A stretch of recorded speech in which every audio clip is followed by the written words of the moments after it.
So thank you everybody for joining us, the conversation with alums at 2 p.m. I'm Kina Betancourt. I'm one of the assistant deans of undergraduate studies, and I'm joined by Pedro Henry, who's works in undergrad studies as well, with Office of Academic Advocacy. So we are here to facilitate the panel discussion.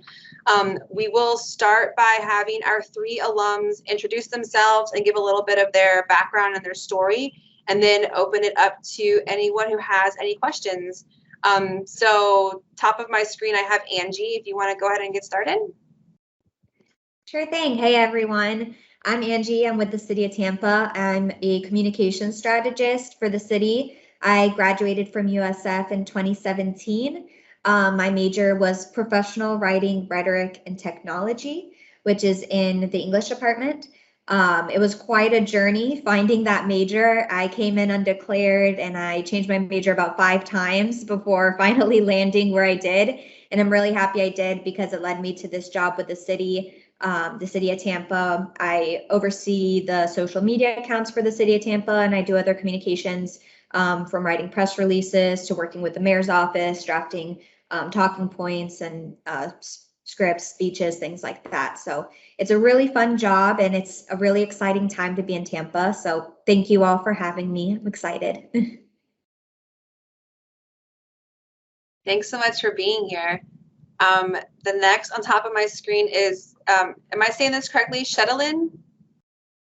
So it's shed lean, like a tool shed, and you're leaning. Oh, Shedlin. I'm so sorry for butchering that. No, it's totally fine. I can relate with my crazy first name too, so. But please tell us about yourself. Yes, so as mentioned, my name is Shedlin Apollon. I go by the pronoun she, her, hers. I am I'm a 2-time bull, so I joined the University of South Florida in 2016, graduated with my bachelor's in public health, my bachelor's of science, because they like to make that certification.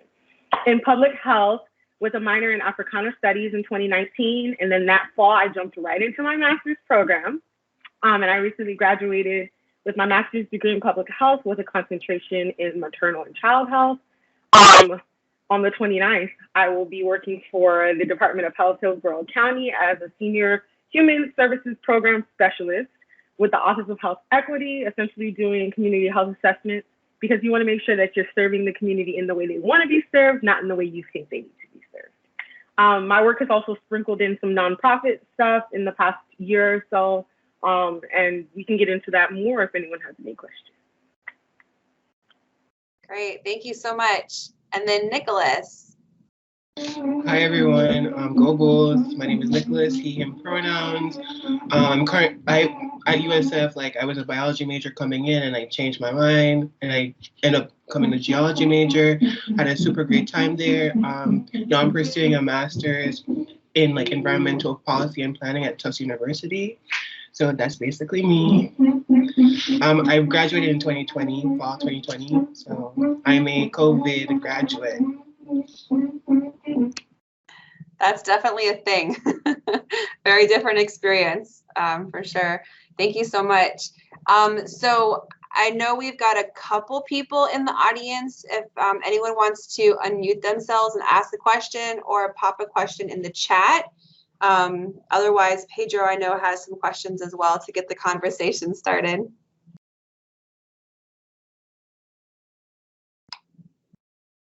I was gonna wait, but it seems like no one is asking the question. So, I'll start with this one, and either one of you would like to start it off. The biggest advice for finding a major career passion at USF.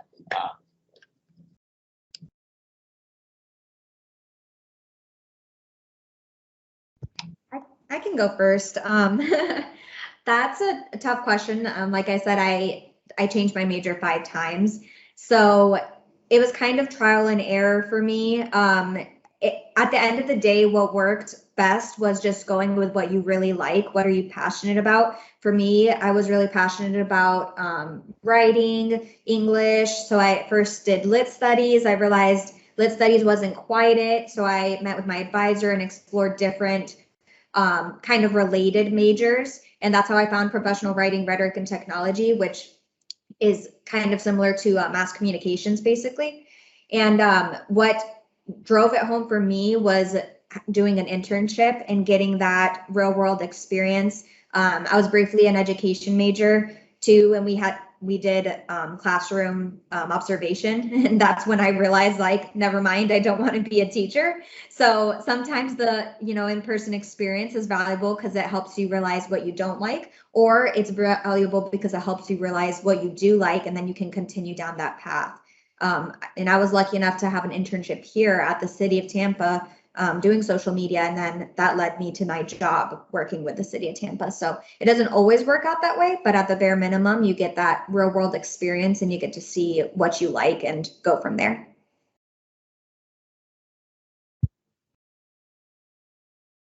Same vein, I will be fully transparent. I came in undeclared. We definitely thought we wanted to go to law school, so I was English on a pre-law track, and that literally ended. I think I changed my major the first week of school. Yeah, it just, something resonated within me and told me no. I was fortunate enough, though, with the exploratory major to be exposed to so many. Like, they make you take that first semester course, which name is like slipping me right now. And I had to meet with an advisor. That's how I met Shane Combs.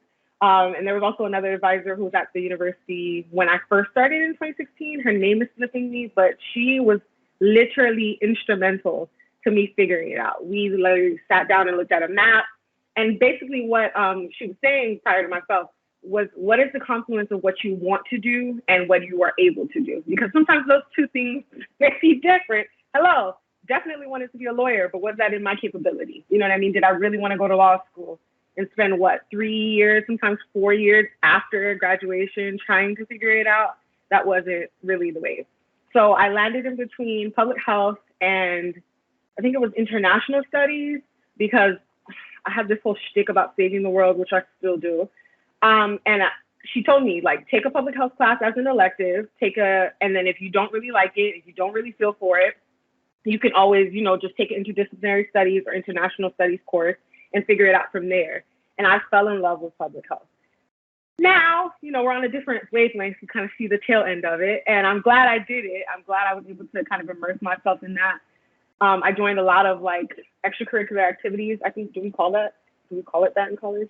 I did the trainable program with the College of Public Health, which really gives you a forward look as to what public health could look like professionally. I basically do everything that you can directly aligned with what you think you want to do. So either by the end of your second year, when it's time to really hone in and declare a major, you have a better grounding as to what you're studying and what it will look like outcome-wise. And then, like she mentioned, internships. Mine didn't result in a job, but it definitely honed in for me. Okay, this is really what I want to do, because this is what a 9 to 5 clocking in every day would look like. I did my internship for 2 months over the summer, actually between graduating undergrad and starting grad school. And I think that solidified it for me. It was already too late by that point, so I'm glad that it did, but it solidified it for me that public health was definitely that avenue for me. And then definitely still interested in advocating on behalf of minorities, specifically Black people. So my minor in Africana Studies scratched that itch for me. Like, it genuinely allowed me to explore the issues facing the diaspora. And I think that again, the confluence of what you want to study, your passions, and what you're capable of. So I think all of that kind of brought my degree full circle, and I don't regret anything undergrad at all. So sorry for if there's noise. They're working on my house, my apartment. But for me, coming in, I was channeled into STEM, pre-med, everybody at USF, I believe. But it's something I was really passionate about for up to my sophomore year. I was doing research at Bird, which is now changed the Alzheimer's Institute, I believe. And I was so immersed in the STEM Academy, which was an LLC, living on campus, being around STEM oriented folks. And it was then I took a winter break and realized maybe STEM is not for me. Not that I was doing bad or anything, but it's just it wasn't a personal thing that I was fully drawn to. And then Hurricane Irma happened, and going back to Jamaica and like experiencing like not having constant water, electricity, and realizing like these things should not be the norm for anyone. And so like I realized that's something personal to me, and I was like, how am I going to like make a difference in this magnitude? So I went to like my advisor, and like she suggested like I go to like Tess, who's the advisor for the geosciences. Spoke with Tess, and I was like, this sounds really cool. Like geology sounds really cool. Never heard what geology was before. And I was really drawn to it, and especially because like geology is a space that is super affluent. There's not like a lot of women or a lot of people of color in this space, and it's such an amazing space. Like if you think about like Nat Geo or like just basically anything like that has to deal with like the physical encompassing of the world, like you could study anything in geology. So I did like a 360 and dropped like all my hard STEM biology classes and like started taking geology courses. And like for me, it really made a whole difference. And like being in there, it really helped me centralize like my ambitions to work in like water quality issues.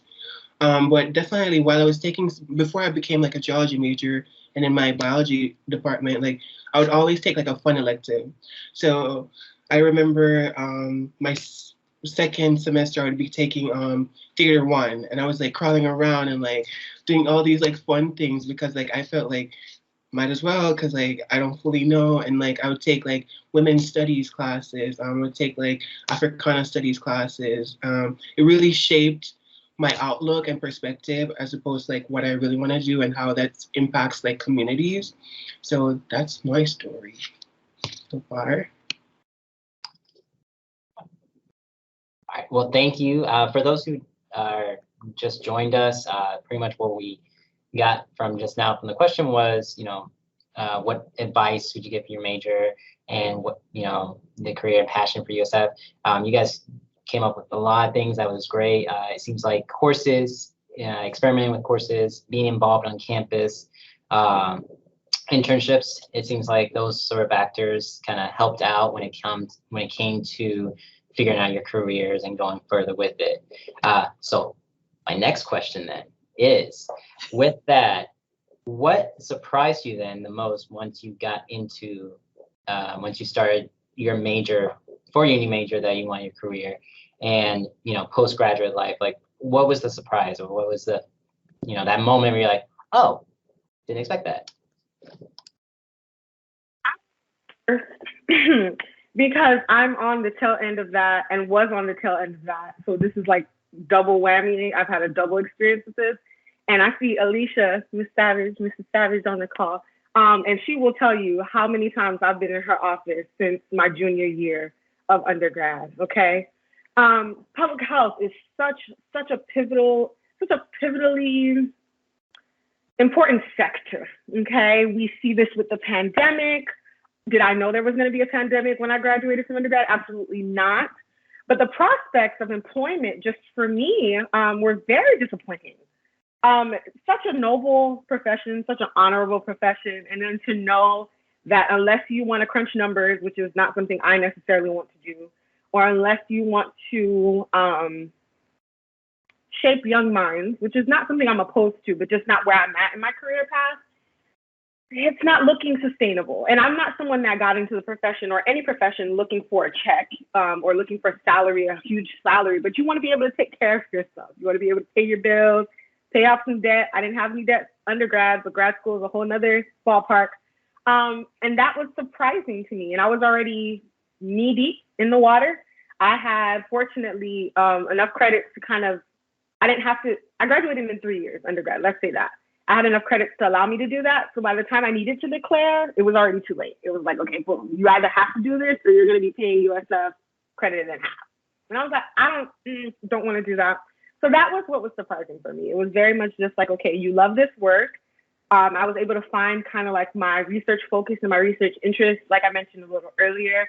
It started off as maternal mortality with African-American women and that disparaging rate. And it kind of just transformed into looking at all of the inequities across the spectrum when it comes to Black people.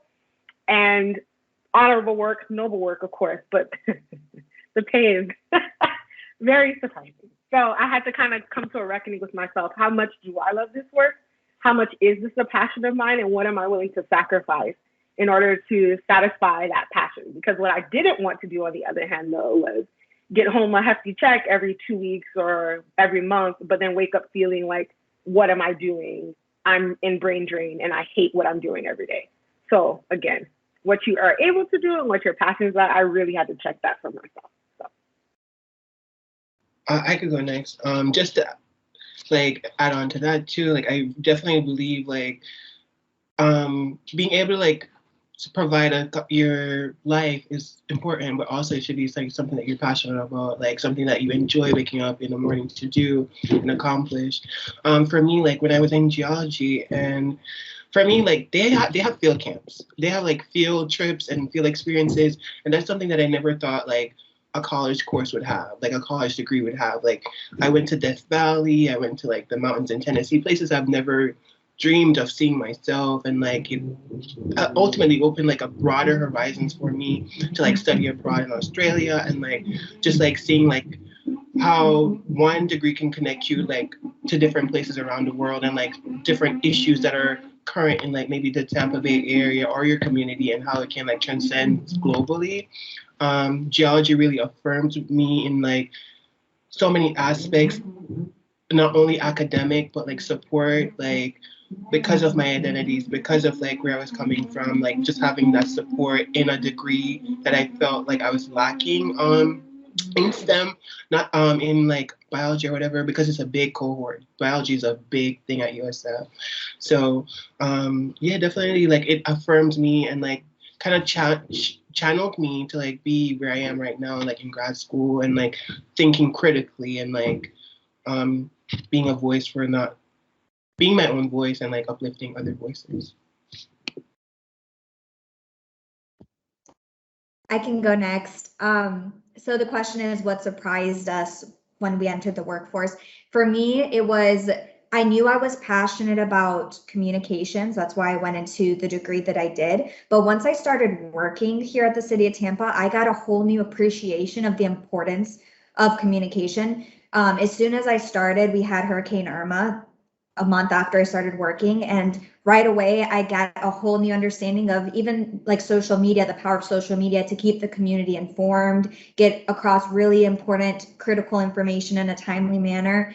And then throughout the COVID pandemic, just the way our communication changed through that, throughout the Black Lives Matter protests, how our communications changed throughout that. And there's so much work to be done, especially as a local government, to make sure that we are being inclusive, that we are trying to be progressive.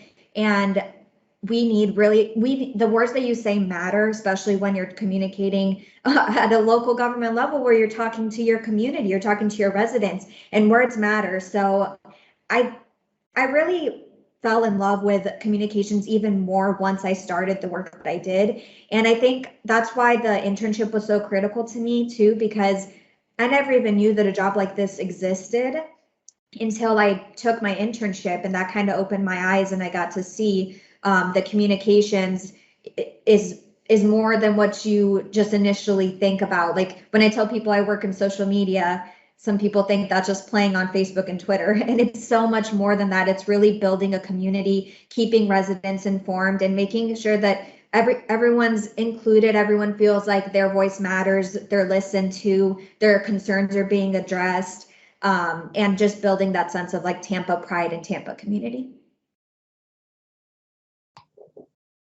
Well, thank you. That was all excellent answers. So appreciate everyone on that feedback. So next question is actually a student question. Alyssa's here right now, and she had a question to say. She is currently an exploratory major in arts and humanities. Would any of you recommend just choosing a major that aligns with what I think I'm interested in, and then changing if I don't enjoy it? Alyssa also stated that I have some very broad ideas that I am unsure of, but I don't know if I should just choose one to get me started. I could go. I think the beauty of USF is the ability to like speak with people who are niched in so many different things in like faculty, and like definitely speaking to a faculty member who you may have like a similar interest like in research, even if your research is different, just someone to like pinpoint with, brainstorm with. I definitely say if you do choose a major right now, it's completely okay to change it later on. Like just be cognizant of like credit hours and like how longer it would take you to graduate, because at the end of the day, you don't want to get a degree in something that you're not passionate about. So if you feel like that is something that you want to challenge, explore, you should. Like that's how I feel. And I totally agree with Nicholas on every level. First and foremost, like I said, I had enough credits to graduate in 3. And once I knew that, I was very adamant about finishing in 3. I was like, I'm not going to stay here any longer than necessary. No. So always, me and DegreeWorks were hand in hand the entire time I was in undergrad. Like I literally checked DegreeWorks more than I checked my email, because you want to make sure everything you're doing, even if you're still trying to figure it out, is purposeful. So like I recommended earlier, take electives. You need almost, I couldn't tell you now, but like almost at least 15 credits, right? In electives, isn't it? At least, give or take. That's 5 classes. Girl, if you don't go take some electives, obviously make sure that you don't need any co-requisites or any classes that like exclude you from taking them. But literally, that's how I found my minor, because I still needed some classes to fill the 120 cap. I literally took, I remember, Black Women in America. Such an amazing, informative, inspiring, as a Black woman in America. So I recommend it to anyone. I am like a poster child for that class. And I also was fortunate enough to take it. Oh, dang. Why am I forgetting her name? I'll find it and I'll put it in the chat. I don't think she's teaching it anymore, but it just made it all the more sweeter. Anyway, that's how I found my minor. The class actually applied to the minor, and I was like, oh, boom, boom.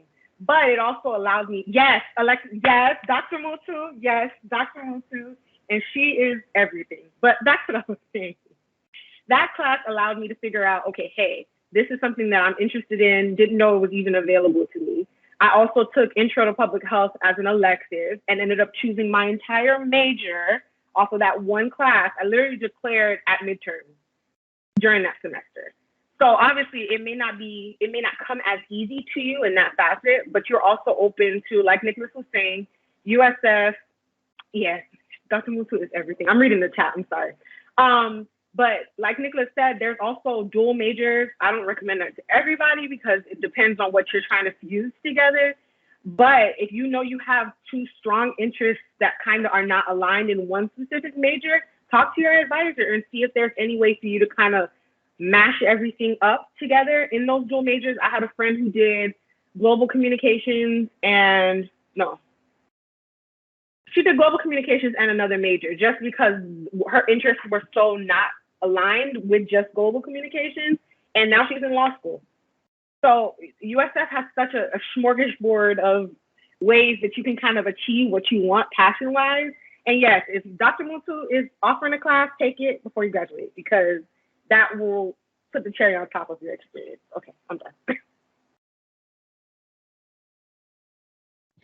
So my experience was a little different. Unlike Shedleen, who was amazing and graduated in 3 years, I graduated in 5 years because I changed my major so many times.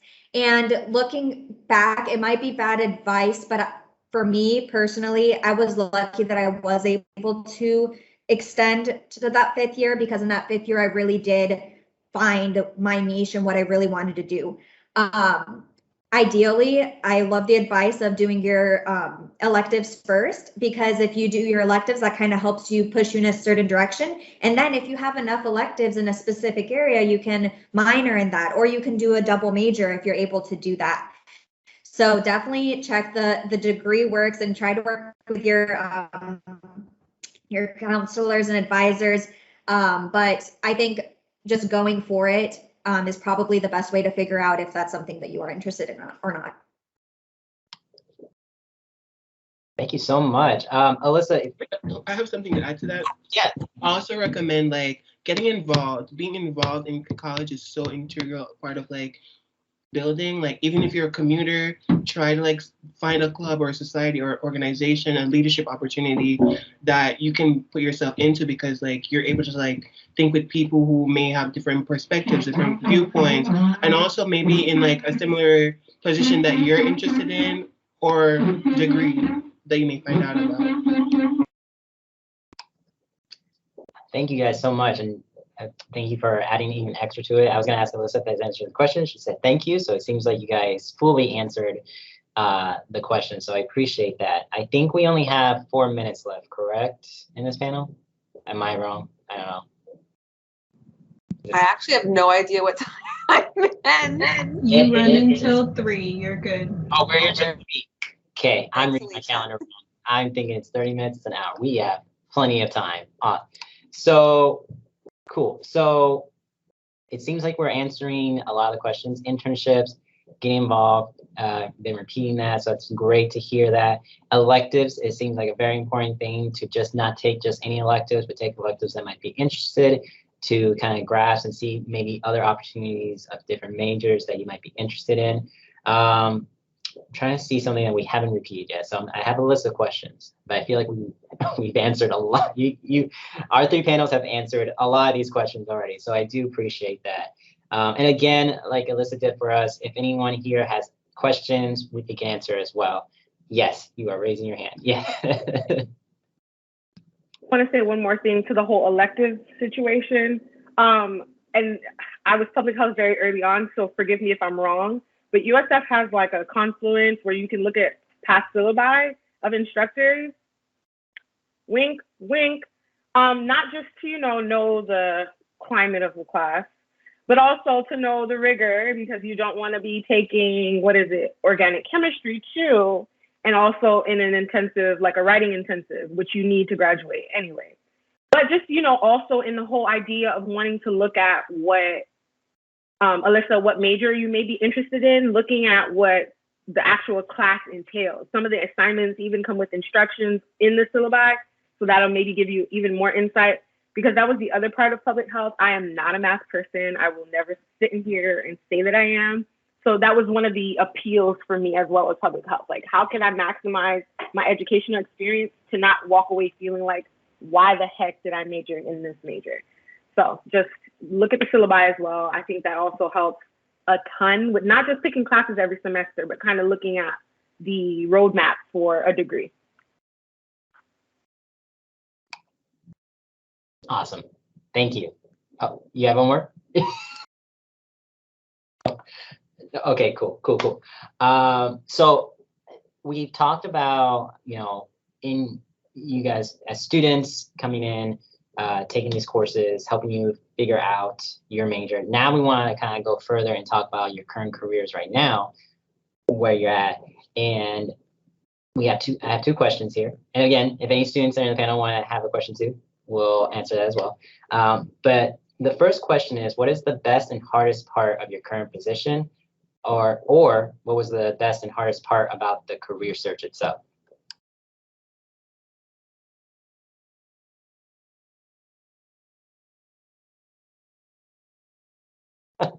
I could go, but please bear with me because these people are working hard.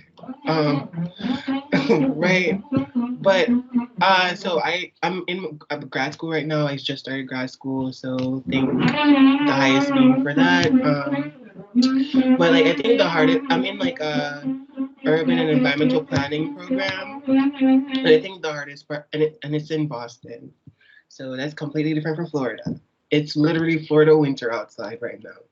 But I think for me, like the hardest part is definitely finding my purpose. Like I already knew like what is it I hope to do, but it's just like still like finding my footing in like a different space, a new space. And I feel like most of you coming in as freshmen, you're trying to find that, and it's hard, but like it's just also like finding spaces that affirm your identity, spaces that pour into you more. Definitely, what I love about it is how communal it is, and like how there are different perspectives that are championed and voiced, and like how we are all on collaborative learning.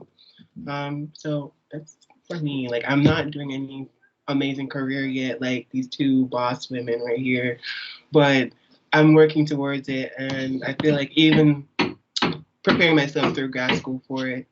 So, I mean, if you want to know my life, what I want to do, I hope to work at the United Nations in like an environmental geologist position, doing research, helping marginalized communities in like developing countries, and especially looking at how luxury conglomerates have an effect on like water resources and water qualities, because like fashion is definitely one of like the main producers of pollution globally, carbon emissions and water issues. So I want to do that. That's my ultimate goal, working for the UN and traveling, of course.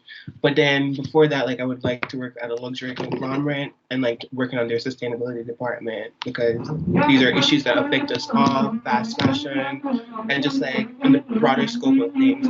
So I'm telling you, geology could lead you anywhere if you're looking for a major like that. They go to field camps, they have field trips, they do it. It's kind of boring sometimes, but it's fun.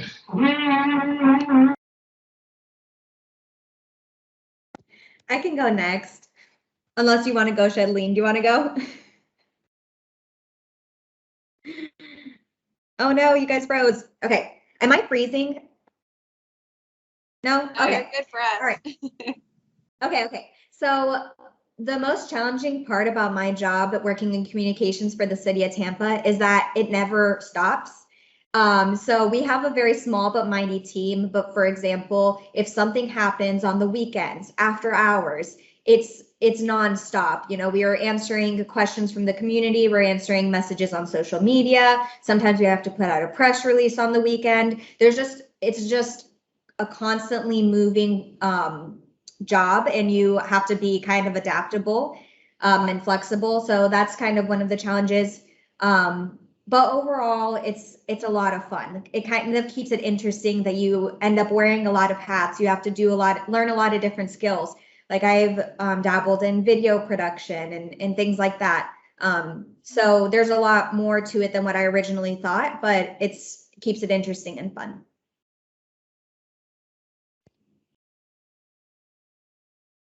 So I'll answer both questions because I actually have an answer for both questions. So I guess I'll talk more about my most recent role because, like I mentioned, I haven't started yet with the Department of Health, so can't figure out what's going to happen. However, I think the most rewarding or the best part, I recently was working with a nonprofit doing direct client support services. So I was in a clinic, a clinic for maternity patients, let's say that. And I was essentially assisting providers with education. If a client, let's say, had gestational diabetes, making sure that they understand how to check their glucose, what that looks like documenting. So for all of the comorbidities or things that could occur health-wise in pregnancy, I was also tasked with assisting with things outside of healthcare because, you know, the person is more than just what their body is, if they need food, shelter, clothing. And the rewarding part of that role was, of course, being able to meet someone's needs, you know, someone coming in one condition and then leaving feeling supported. That always made my day. However, the opposite side is compassion fatigue. As a human being in this body, going through the Black Lives Matter protests, going through the day-to-day living of being a Black woman in America, in addition to the pandemic, in addition to what I was facing in my personal life, and then you go to work every day doing that for other people. So compassion fatigue is so real. And I think that's something to just be mindful of as you all are considering positions and roles. It takes a lot to kind of distance yourself from the needs of people, especially when you have pregnant women crying in front of you sometimes on an everyday basis. It's hard to not want to take that home with you and want to do all that you can. As well as imposter syndrome, because a lot of public health roles that I've seen, that I've been exposed to, kind of require individuals to be self-starters. Your manager will assign you a project and you kind of have to figure it out. And if you don't feel equipped, or if you did not feel equipped prior to graduating, that's something that can kind of knack on you. And I've learned to definitely rely on my support team, and that can look like different things for different people. I mentioned Alicia because she literally has been so pivotal to my growth as a person, as a professional. I met her in undergrad, and when I tell you she's been a resource for me ever since. So tap into your team, tap into your people, whomever is in your corner. I had a previous supervisor when I used to be a student assistant at USF. Go Bulls. I feel like every time I say it, I have to do that. And I still talk to her to this day. Like, tap into your resources, tap into faculty at school. If you ever ask someone for a recommendation letter, and they actually write it for you, they weren't just writing it just to get you out of their face. Like, they genuinely care about your growth. Keep contact with them. And I think those things help me to mitigate those experiences. And then with the job search, I will tell you. So I did the craziest thing of working full time and going to grad school full time. 10 out of 10 do not recommend, but that's just where I was at. That's what I needed to do in my life. However, I kind of knew that towards the end of my degree, so about like February-ish, because I was supposed to graduate in May, but that happened in August anyway. So towards the end, I kind of begun the job search. And when I tell you, I've been job searching since February of this year and just landed the role that I finally feel comfortable in. That is realistic. Very realistic, especially now in a pandemic. As many people that we've lost to this pandemic, it's conversely weird that there are no roles available. So be mentally prepared to start the job search earlier than waiting. I would say start the semester before you plan on graduate, just so you can get your feet in the water, get a look at what interviewing looks like, career services with the mock interviews and the career, like the interview prep guys. Like they're not up there just to collect dust, okay? Use them. Your tuition dollars go to supporting that office, so use it. But be mindful of that. If you know that your actual sector is a little harder, like mine is public health, just be mindful of that. So like I said, I've been job searching since February and just landed the role that I wanted to. I did get a lot of interview experience though, so that's always great. But I also recommend not settling, and that's why I've been searching since February. Because again, you went to school for this, your parents, some scholarship fund, whomever spent money to help you get this degree. You want to make sure that what you're doing with it is what you want to do with it and what satisfies you and what gets you out of bed in the morning. Nicholas put in the chat, visit your advisors not only when it's mandatory. Yes, I know a lot of people who only see their advisors just to make sure they're on path to graduate, when advisors actually have their ear to the ground with opportunities, internships, resources. And obviously, if they know you, they'll be more inclined to email you, especially if they know what your interests are.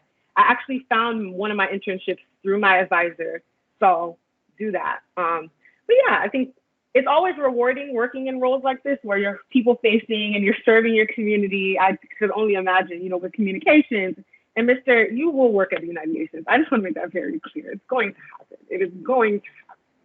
But just be mindful again of that balance between, there will not always be sunny days with sunflowers and roses, but if this is really what you want to do, then it'll be worth it. So yeah, I had a lot on my chest. I just want to piggyback off of that too, because 100%, like, I think for me, I also have that in me where I want to change the world, like Shedleen, I have that little piece in me. And so there's been times in my job, like for example, during the Black Lives Matter protest, when you want to be able to solve this problem, you want to be able to bring people together, but it's bigger than just one person. And sometimes at the end of the day, during that time, I felt I was just destroyed. And there's got to be that balance, that work-life balance. And sometimes you just have to kind of do what you can and then let things go at the end of the day. And then it's also hard when you're in communications, you have your voice and what you want to say. But when you're representing an organization or a company or a city, whatever it may be, you have to say things in a different way than you would just typing on social media on your own. So the compassion fatigue, even with COVID, we had a lot of messaging to try to increase vaccination rates. And that was, after a while, people were tired of hearing it, which I totally get it. But that's our job, to try to continue to get that message out there in a fresh way that's going to be effective and actually get people to go and get the vaccine and get tested if they need to. So 100% on the compassion or the compassion fatigue, but you just have to remember why you're doing your job and do what you can and try to make a difference try to do your small part to make a difference.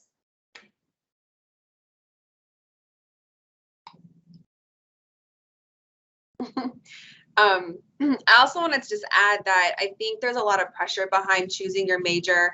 And I think sometimes students feel like if I choose it now, this is what I have to do, what I have to be for the rest of my life. And I think it's really important to recognize the other skills that you'll get just by going through college, regardless of what that major is.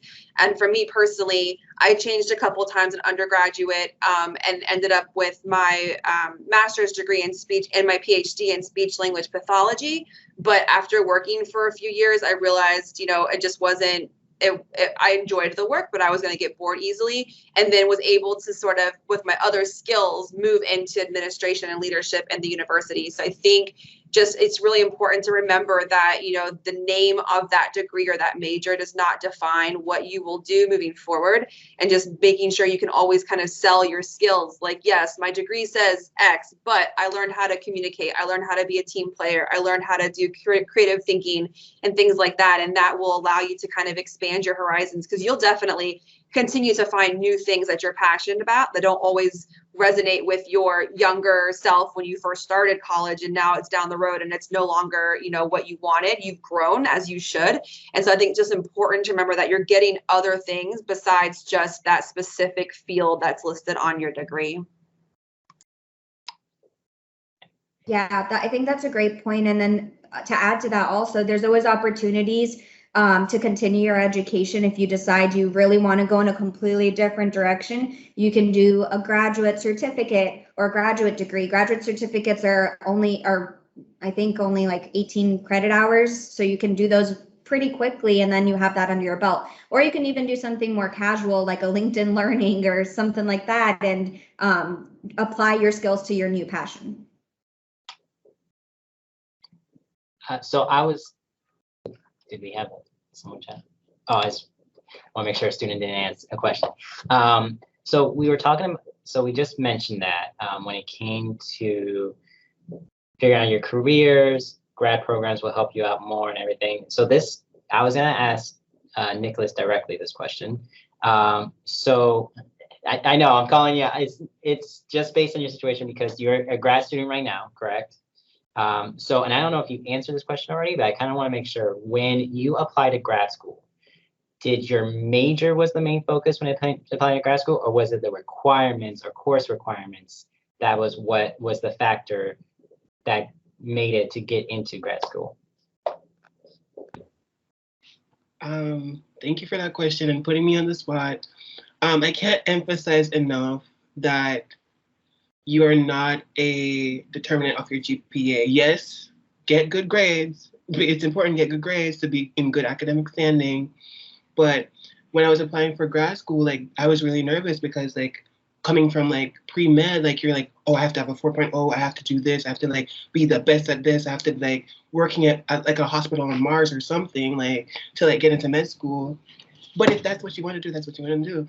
But you holistically, it was what drove me for my graduate degree was my ambitions and my dreams and what I want to hope to do, and how did my past experiences and what I've learned over the course of my undergrad, both academically and personally, how could I impart that in a graduate degree program?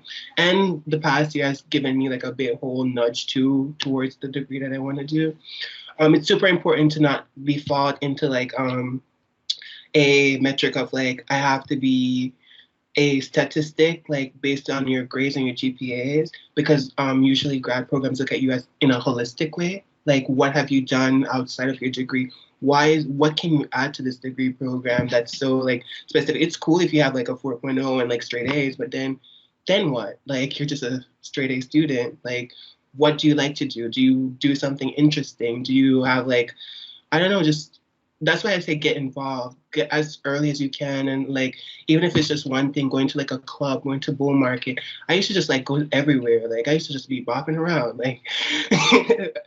Practically everybody knew me because I would be bopping around. But it's super important to get involved, finding spaces that I think for me too, it's also, I had to decolonize the idea of not reaching for the stars in this per se, or applying for things that I felt I wasn't as good a candidate for. So when like you have like places like Office of National Scholarships, which is in the honors college, but it's a whole different entity. So students aren't naturally like they equate it to like the honors kids have to get these scholarships. No, like go apply for these scholarships. Like these scholarships will like that you travel abroad. These scholarships will like get you internships and stuff like these to like affirm like what is it you want to do. And even if you get these accolades and it's not something that you want to do, you tried and you got it, and like you can now like regroup and like find what you're passionate about. But definitely don't be caught up on like being a perfect like A-star person. Like I was kind of like, but also like holistically just like colleges and grad schools look at you as a person before they look at you as like a number. Piggyback off of that if possible. I don't know if we have enough time. Okay, so even though I went from public health to public health, there are things that I want to aim to do in my life. I was surrounded by tons and tons of people who were not public health from the start. There are some universities that still don't have bachelor's degrees in public health, okay? USF is actually one of the very few in the nation that have bachelor level degrees in public health. So there were tons of people definitely coming from STEM backgrounds. I knew a couple of people who were sociology, anthropology. So for me, the main reason why I kind of got into public health was the large umbrella that things live under in the whole realm of public health. I know for me, particularly, I'm looking at the next step in my career, possibly entering into like medical anthropology and looking at the historical underpinnings of what public health has looked like for Black people in the United States of America and possibly even globally.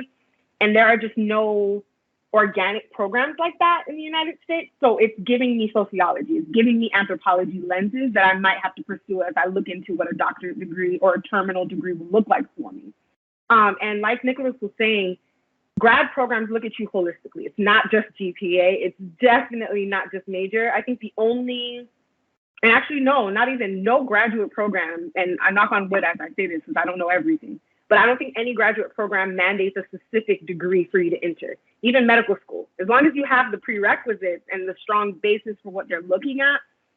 Like I said, I have a friend who's in law school and she was a communications major. She got a double major in, it was business, there it is. She did global business, communications, and a minor in Spanish, and she's in law school. So it doesn't really matter what you study, yes, unless it's a professional or clinical grad degree, like psychology and I think a couple others in that vein.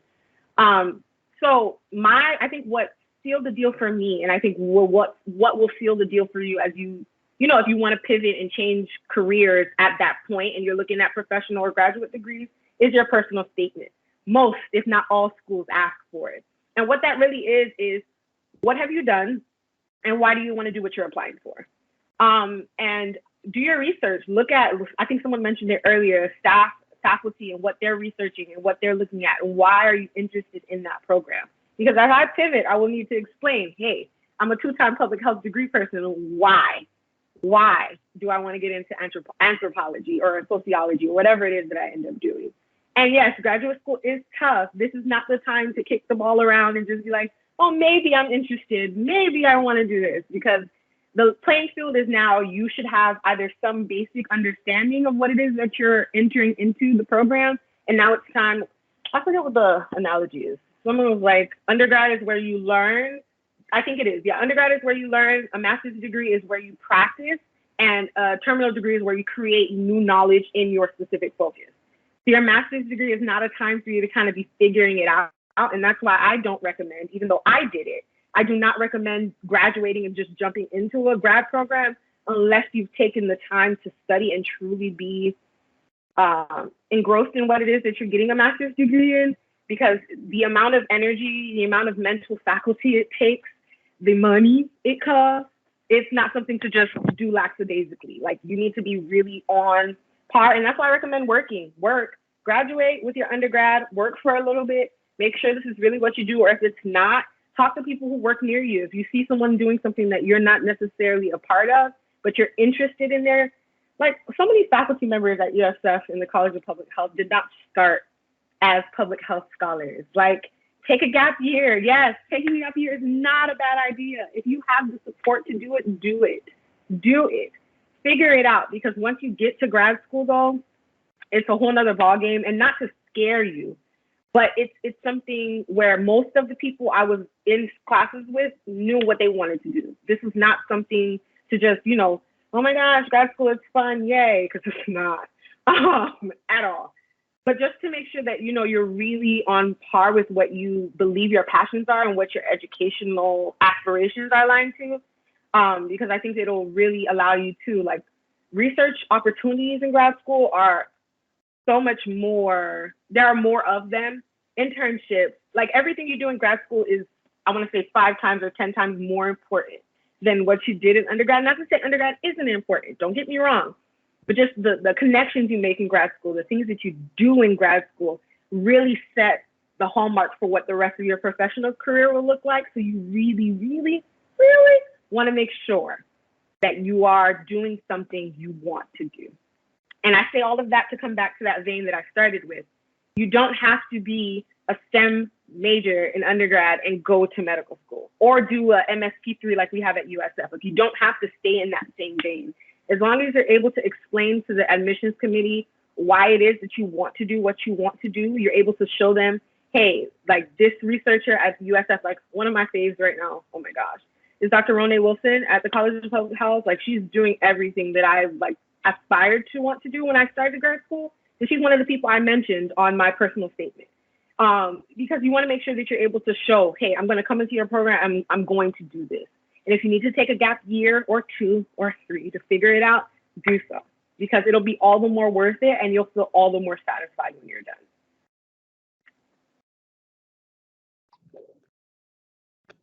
Thank you guys so much. That was really just on par. That was really good answers, actually. So thank you. Angela, you brought up a good point. What is a good example was when you take it slow and you take the process to figure out if you want to do grad school or not, sometimes your job can pay for that as well. So that is a huge perk because grad school is also really expensive. So very good perk to have if you go to the job, work for a while, think about what you want to do in grad school life. It has its benefits as well, taking it slow.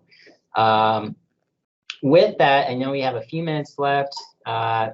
Is there anyone that has any questions, that they want to ask the panel, like we did pretty before? I know there was a few people that just joined us a little late. Was there any questions that anyone has by any chance?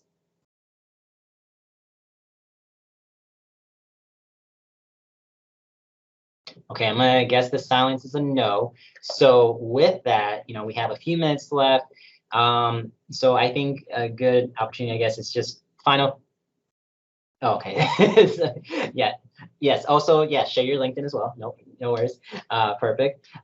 So I guess for the last 5 minutes, final thoughts. Like, what would be your final advice?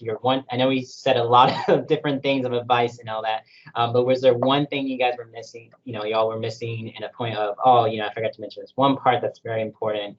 Because we hit a lot of marks in this hour, so that's great. But was there anything else that you all want to mention in this panel that you feel like, let me mention this one last thing?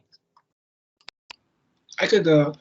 For me, it's like, have fun. You're there for 4 years, and like those 4 years go by so fast. And like, especially, oh my God, I'm so sorry. Somebody's ringing my phone. But have fun and like be engaged and get involved. Like, I know it's so much pressure to stress about the academic part and like wanting to have like careers that are gonna sustain you, but like be sure to enjoy your college years and make the most of it through doing everything that you possibly can at USF.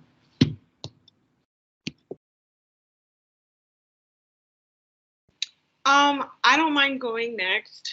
Get curious, and that can look like different things for different people. I stalked at public universities, instructor and faculty CVs or resumes, curriculum vitae, if you want to get specific, are publicly available.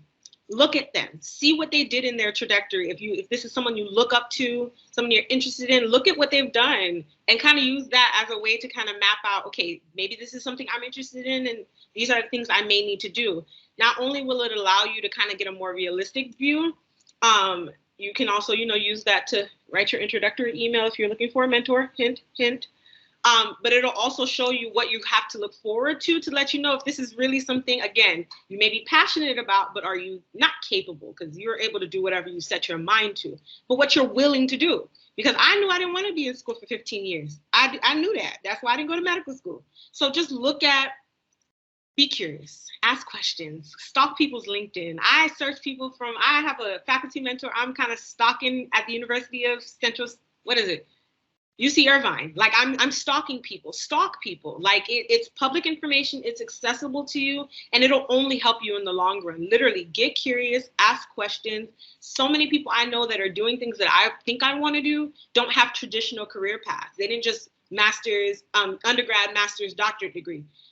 Within legal limits, yes, don't stalk, like knock on their door, but LinkedIn, most public universities have curriculum vitae publicly available online. You can always download them and look at them. You can also email nicely, good afternoon, good evening, but just introduce yourself and see, because most staff actually have to have a certain amount of people they mentor. It's a lot. There's a lot of things you'll learn the higher you get up. You never know what they're able to do. You don't know how willing they are until you ask. Get curious, ask questions.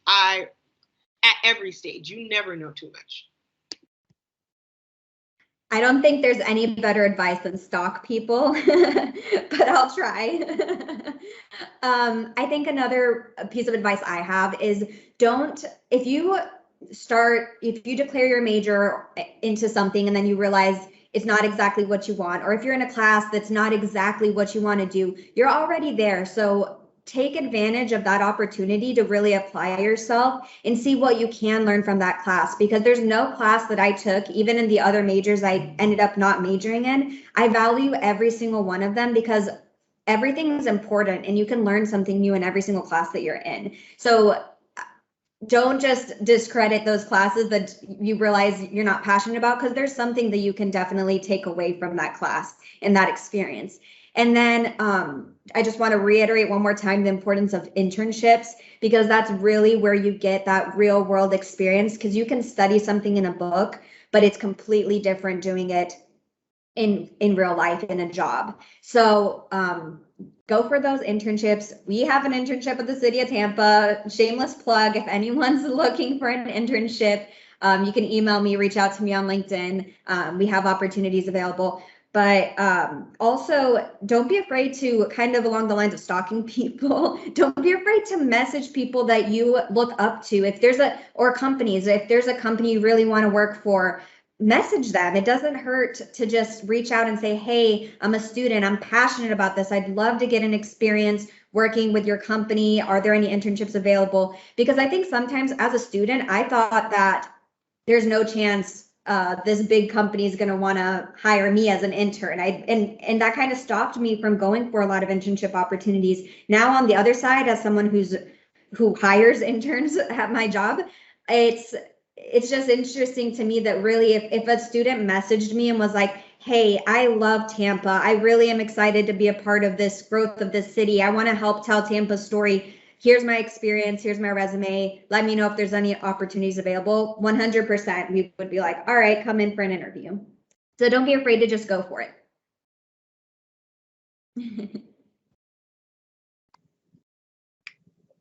Well, I want to say you guys made right on time. So that was really appreciative how everyone did that.